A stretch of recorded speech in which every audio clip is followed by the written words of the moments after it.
So Steve, what are the requirements for the USDA program? So USDA has a few interesting requirements.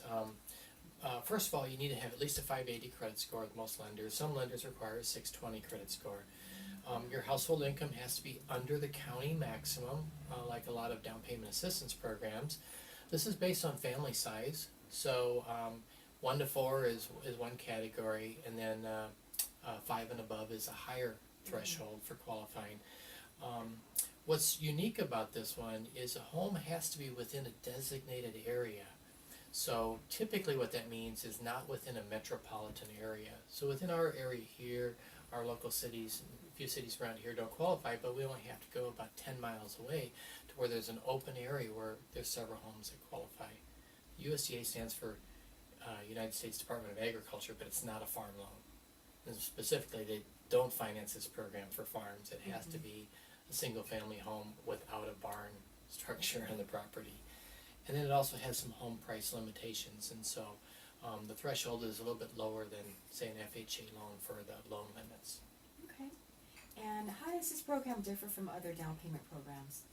So it's different because it's not really a down payment program, but it allows financing to 100% of the purchase price. Mm-hmm. So, and it's interesting, you can actually use this program with one or two of the other programs if you need closing cost assistance. But what's unique about this, it's 100% financing, so you don't need a second or a third lien on the property, and your interest rates are typically lower than if you combine it with the down payment assistance programs, and you don't have to repay any down payment assistance programs in. Mm-hmm. It has a monthly factor. It's like mortgage insurance, upfront that's financed, and a monthly component that's much less than FHA. So if you can qualify for this program, it's better than FHA. And I mentioned that rates and payments are typically lower on this program, so it's really a great program. Great. And on average, how much does a home buyer have to come out with out of pocket? So again, we're financing the whole loan purchase price to 100%. Mm-hmm. So then the only thing remaining then is going to be the closing costs. So again, typically it's, plan on around 3% of the purchase price for funds to close. The question there then becomes, well, where does that come from? So typically we ask the seller to cover those costs, okay, and if we can get the seller to cover 3%, then the buyer may only have to come in with an earnest money deposit, and they may even get most or all of that back if the seller's covering all the fees.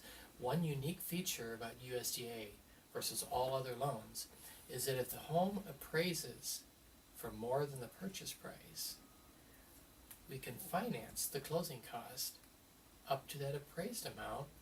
So no other loan that I know of, we can actually finance the closing cost on that type of loan. That's great.